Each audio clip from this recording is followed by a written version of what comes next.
Hey everyone, what's up? I just wanted to talk briefly about this Saudi Prince, Tank Davis, and Devin Haney situation.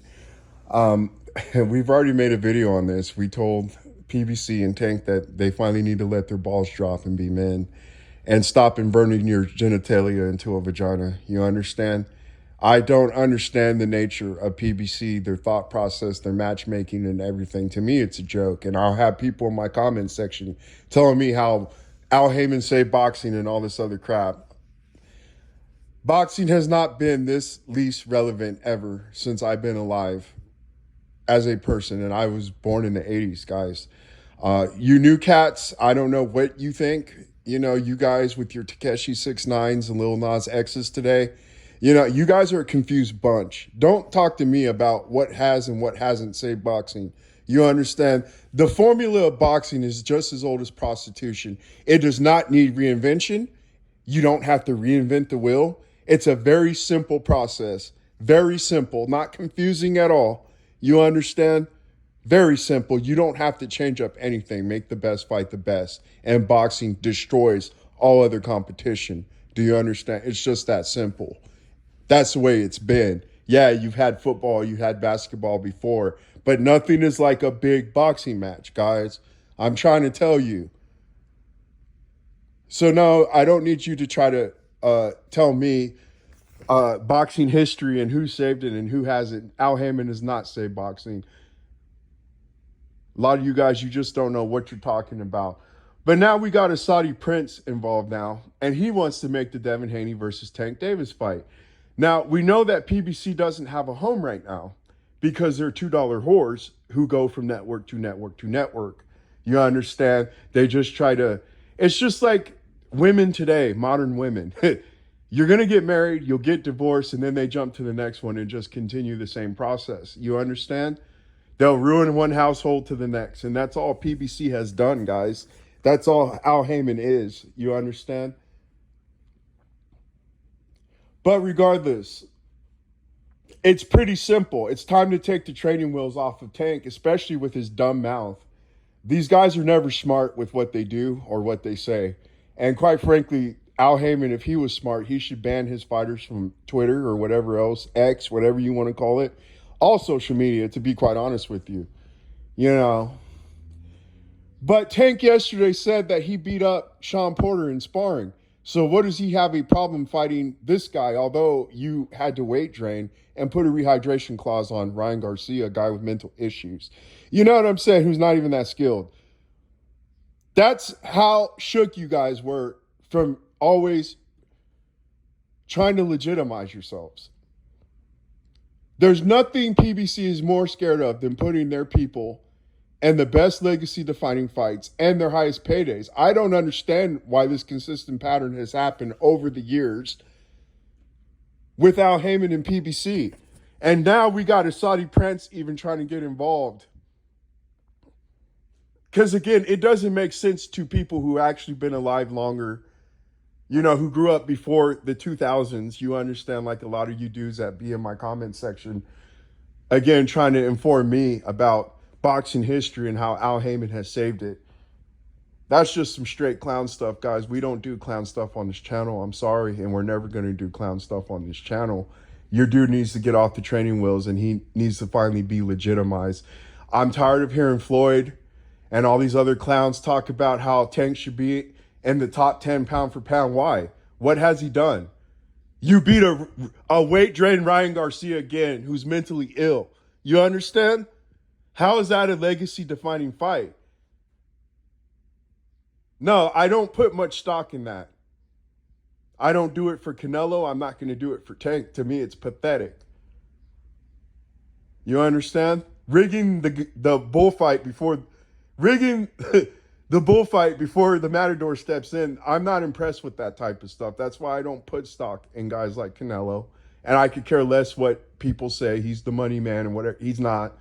Again, I never seen guys like Floyd or Manny Pacquiao have their contracts restructured like I saw Canelo Alvarez. You understand? I know they be lying about these fighters today just like they lie about Tank, just like they lied about Errol Spence. It's just funny that PBC, they thought they solved one problem having Errol Spence basically ruined the rematch even further. You know, it just wasn't the performance. You know what I'm saying?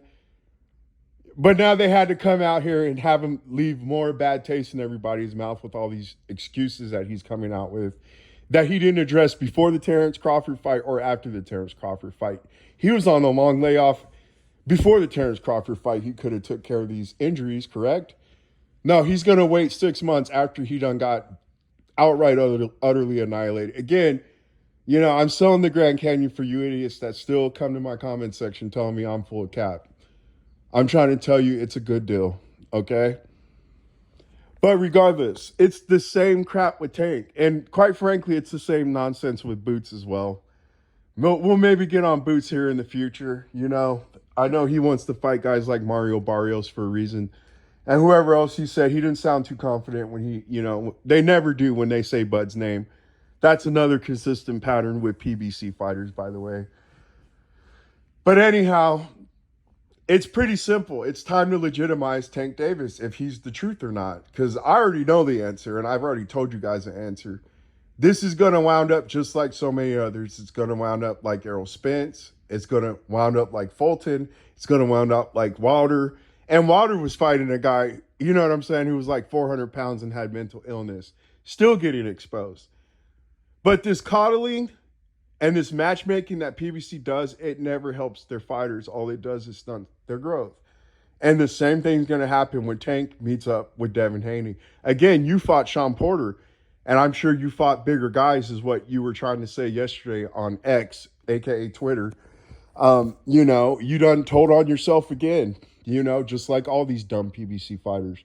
Like I said, if Al Heyman was smart, he'd now ban these clowns from social media if I were him. There's really no excuse, and we don't need rehydration clauses and all this other crap like you had to do to mentally ill Ryan Garcia. It's been time to grow some balls, Tank. Tank is like in his 30s now, okay? Maybe he's 29, I don't know. He's up there, though. You're not a prospect. And guys like Teofimo Lopez have even done more and surpassed Tank. I don't even see how that could be even debated. You know, but I noticed there's a lot of confusion and insanity in today's world. I get that today, guys.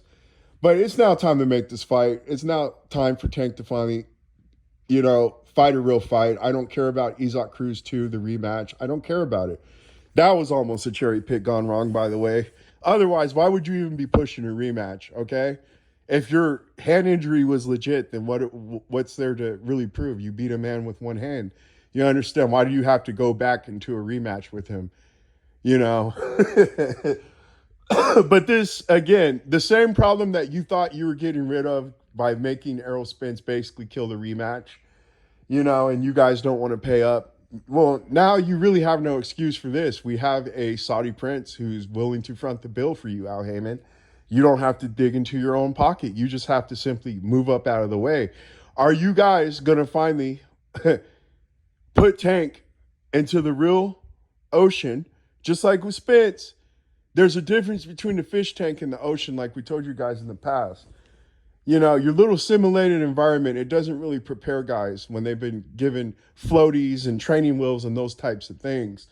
You know, are you finally going to put them in the real ocean with the real sharks? And I ain't talking about no Ryan Garcia. Again, to me, that's not a legacy-defining fight. And again, I don't even know if those numbers are real that they report. Boxing lies all the time. These guys have been constantly losing money. And this is why you got even the Saudi prince getting involved and telling that boxing needs a reform. You know, he's saying that it needs to be an organization, not a system. You know, this stuff is all on your news today, guys. But again, we'll use drag queen Oscar De La Hoya. And I have a lot of respect for Oscar regardless if he was in drag or not, guys. I do. Because he still has bigger balls than, I would say, all the fighters today. You understand? This is a man that got caught wearing fishnets and whatever else, and makeup, whatever else. You understand?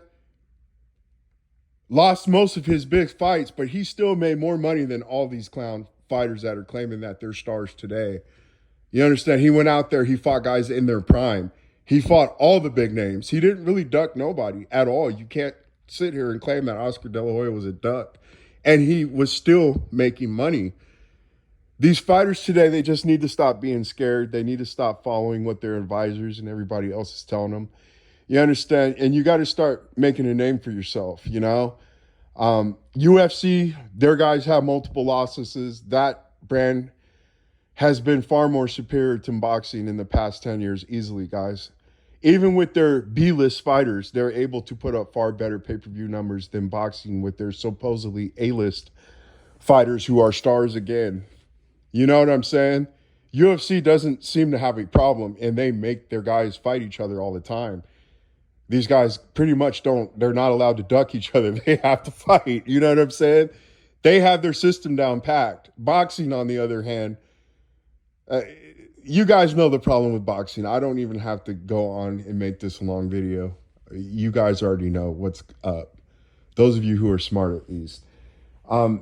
Again, prostitution, boxing, it doesn't need reinvention, dude. It's a very simple, successful process. And again, you don't have to reinvent the wheel. You don't have to do anything crazy or complicated about it. You understand? Boxing, it's no different. It's not very hard to be successful. You just make these people fight each other and the crowds will come. You understand? It's always worked out that way. And when boxing is on point, nothing else stands a chance. I'm trying to tell you, NFL, basketball, again, whatever other sport, baseball, it pales in comparison to big fights, legacy-defining fights. It didn't matter if it was black on black. It didn't matter if it was black versus brown. It didn't matter if it was black versus white, guys. I'm trying to tell you, when boxing does what it's supposed to, it kills it outright slaughters the competition. And again, I'm just asking you guys, and even you Tank PBC acolytes, you understand, put pressure on your fighter, get the fight made. If he loses, again, that's just part of growing up. I got my butt whipped when I was a kid. I've been jumped, everything else, and it made me better. You understand? It made me a better person. It humbled me. You know, it put things into more realistic perspective. I didn't think that I was this big, bad wolf anymore. You know, it made me a better man. And I'm trying to tell you, you guys today, I don't know if it's online video games or whatever else, but, you know, there's just too many punks today. You know, and men need to start getting back to being men, all right? This is common sense. You know, this doesn't even warrant a video, guys. I guess I can talk about this Terrence Crawford versus Tzyu stuff that people are murmuring about. I think it's a good fight. It adds more legacy to Terrence Crawford's career. It is, unfortunately, a bigger fight than Boots Ennis, but I'm not one of those guys that cares about, you know, that type of crap. Because, again, these guys and their stupidity, they always set themselves up. You understand? Crawford has the ability, if he even does go and fight Boots, to become a 3-time undisputed. That's what their corruption and their stupidity has set Crawford up. And me personally, I think Crawford should take the Boots fight. I have no problem with the Boots fight. I know Boots isn't what you guys think he is. And just like Errol Spence and everybody else, you guys will jump off the bandwagon. You'll use Boots just as a little temporary straw man that you're using him as. And you'll jump right off the ship just like you did with Errol Spence. But I'm not opposed to a Boots fight. You know, I want to do the film studies on Boots. I want to prepare you guys just like I did versus Sean Porter, just like I did with Errol Spence. To me, that stuff is fun. You understand? Boots ain't who you guys think he is, just like Tank ain't who you guys think he is, just like Errol Spence wasn't who you guys thought he was. And it's not racial at all, guys. There's nothing I hate more than fake fighters and fake make-believe. And I love exposure. That is the best to me when I get to see that in this sport. And I just want to hear the next line of excuses that you guys will use to denigrate Bud if he does fight Boots and become a 3-time undisputed from a guy who was allowed to use politics and everything in the background and steal a belt from him and get it emailed to him. I'm not opposed to that. But as far as Tim Tzyu, again, it's just going to solidify Crawford as an all-time great, which he already is. He's already done things that your favorite fighters will never accomplish. You understand? I think it's a good fight. It's going to be a lot like the Jeff Horn fight. I would love to break that fight down as well, film studies, whatever else. This is the stuff I like to do. I don't like to be TMZ drama when it comes to the sport of boxing, guys. I really don't. I like to talk to matchups. That's how I grew up in boxing. You guys talk about the fake money, the monopoly money, your little monopoly stars who aren't stars, you know, with make-believe skills that they don't have. You understand? I just want to see the guys fight, you know? But to me, that's all good. You know, Jermell Charlo's over here beating up women and throwing fights for Canelo. You know, what is Crawford supposed to do at this point? I'm not opposed to Boots, and I'm not opposed to Tim Tzyu at all. 3-time undisputed again, just because make the boxing world look how stupid it's been with this dumb politicking and cowardly behavior that it's been showing, you know, or go and just get you another weight class and get you another belt. And maybe it'll bring you closer to that Canelo fight again. We can get more in depth into this in future videos, guys, but I just wanted to give my little 2 cents. We will talk to you guys later. Boxing isn't changed. I could literally go years without making a boxing video, and I will never miss a beat, because unless something does change with the sport, this is all you're going to get. People ducking, people saving face, false narratives being pushed. On this channel, we will always continue to just come out and hit you with the truth. That's all we do on this channel, guys. We'll talk to you later. Bye.